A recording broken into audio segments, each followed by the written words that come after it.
قال لك انا ما درت لك والو، هو يقول لك انا ما درت لكم والو. تفضل خويا الجزائري اذا دار لك النظام المغربي قول له ها واش دار لي، واذا انت كاين سبه كاين هذا تفضل خويا الجزائري يقولها ترى واش فيك. انا على هو حد كذب علمي أخرى. مثلا على حد علمي انا قهرونا بالزطله، هذا ثاني مشكل كبير. ايه انا قلت لك على حد علمي يا خويا. يا اوكي كوكو قول له ما يضحكش هو قلت الحال. والو ولا خاطر قول له ما اقفل المايك يضحكش. نتاعك اخويا كنت اقفل المايك، اقفل المايك هاي نتاعك المغربي، اقفل المايك. قول له ما يضحكش تفضل خويا الحال. هضرون. هذا مشكل كبير. هي انا قلت قاعد نقول لك على حد علمي مثلا. نقول له هو يشوف يسقسي بلادو، يسقسي النظام تاعو، ولا هو يسب هذه الجزائر دابا مع البوليساريو، وهذا ما كان سهله. لا الزطله ايه قهرونا بها. الزطله. Puis, on plonge dans un échange en ligne qui est pour le moins électrique, on va dire. Ah oui, ok. Entre qui et qui? Entre des intervenants algériens et marocains. On a des extraits d'une discussion assez enflammée sur YouTube de la chaîne Tinmar. Tinmar. D'accord, ce genre de discussion où les tensions sont souvent palpables. Exactement.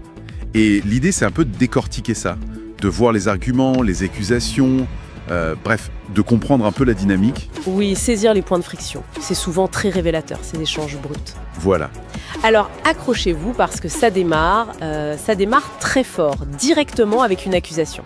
Je t'écoute. Un intervenant algérien qui accuse, mais vraiment frontalement, le Maroc. Il dit qu'ils inondent l'Algérie de cannabis, le fameux Zetla. Ah oui, le Zetla. Un sujet récurrent. Oui, il lance un truc comme « vous nous avez anéantis avec le Zetla ». Et il pointe du doigt ce qu'il appelle le système marocain. D'accord. Donc, ce n'est pas juste du trafic. C'est vu comme une action étatique, c'est ça? C'est ça l'impression. L'émotion est forte d'ailleurs, il demande à son interlocuteur marocain d'arrêter de rire quand il parle de ça. Oui, ça montre bien que ce n'est pas anodin. Ce qui est frappant ici, c'est cette perception d'une action vraiment délibérée, nuisible, attribuée à l'État voisin. Et tout ça focalisé sur un produit spécifique. Tout à fait. Le cannabis devient une sorte d'arme rhétorique, un symbole des griefs. Et ça s'enchaîne presque immédiatement sur un autre sujet, tout aussi sensible, la normalisation Maroc-Israël. Ah, le lien est fait directement. Directement. L'intervenant algérien dit en substance « vous avez normalisé que qu'Israël, eh ben nous on soutient le Polisario ». C'est dit comme ça. D'accord. أنتم تبعتوا مع إسرائيل، إحنا ندعموا Polisario. Une sorte de cause à effet ou de justification. C'est ça. Il présente même le soutien au Front Polisario comme une sorte de mesure de précaution face à la présence israélienne qu'il perçoit maintenant aux frontières. Il dit on prend nos précautions contre Israël. C'est intéressant comme logique. On est vraiment dans une justification par la réciprocité, voire même des représailles diplomatiques. Oui. Le soutien à un groupe, ici le Polisario, est présenté comme la conséquence directe, presque inévitable, d'une décision politique de l'autre. C'est cadré comme une réaction de défense, une nécessité stratégique. Face à cette logique, il y a évidemment une contre-argumentation marocaine dans l'échange. Qui met en avant quoi? La souveraineté, j'imagine. Exactement. L'intervenant marocain défend la normalisation comme une décision souveraine. Il dit « on normalise avec qui on veut, ça ne regarde personne d'autre ». Classique. نطبو ما اللي عجبنا ما سكت واحد. Voilà. Et ensuite, il pose la question, un peu la question qui fâche. Concrètement, en quoi ça vous nuit, à vous, l'Algérie? Bonne question. Il demande une preuve du préjudice direct. C'est ça. Et il va plus loin, il essaye de montrer ce qu'il voit comme une incohérence algérienne. C'est qu'à dire? Il demande pourquoi cette réaction si vive contre le Maroc, alors que d'autres pays de la région, comme la Mauritanie, l'Égypte, la Turquie, même l'autorité palestinienne, ont aussi normalisé avec Israël sans provoquer la même colère côté algérien. Vous êtes sélectif dans votre indignation.